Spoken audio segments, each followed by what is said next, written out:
Imagine waking up every day for nearly 40 years, looking out the front window, hoping your missing daughter will walk up the driveway.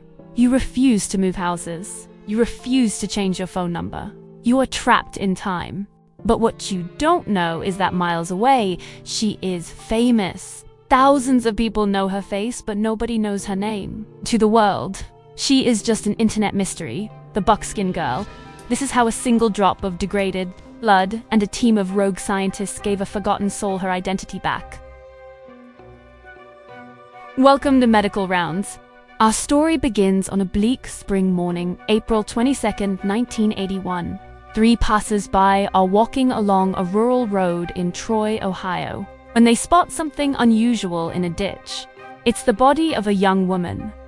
The initial profile, 1981, age 18 to 22 years old.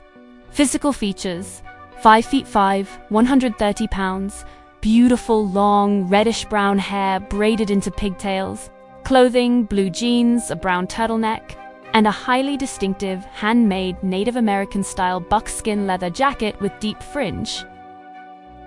There are no drugs in her system, no signs of a chaotic life.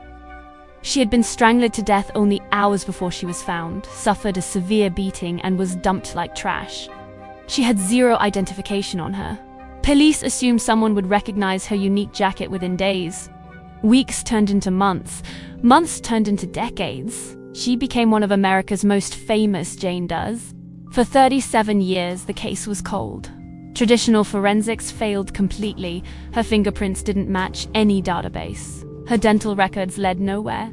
In 2016, anthropologists tried a highly advanced technique called stable isotope analysis on her hair and clothing.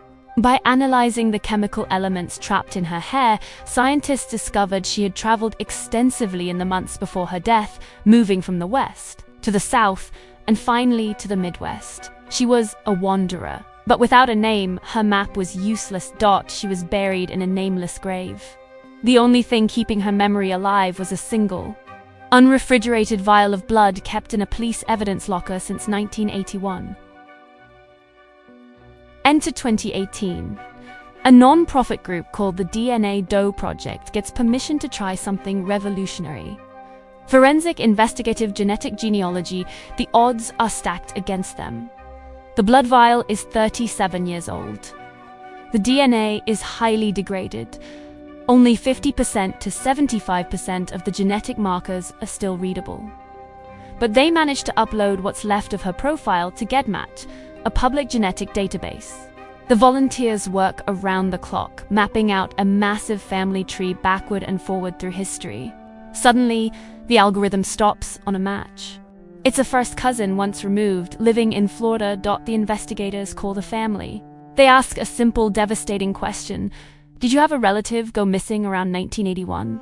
The family answers, yes, Marcia. On April 9, 2018, the world finally learned her name, Marcia King.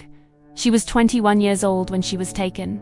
And remember that mother who refused to move or change her phone number for 37 years? She was still alive. She was still living in that exact same house, still waiting. Marcia didn't just get her name back.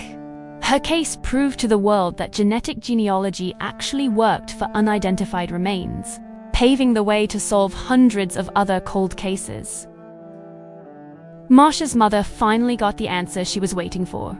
It wasn't the ending she prayed for, but Marcia was no longer a girl without a name. She was home.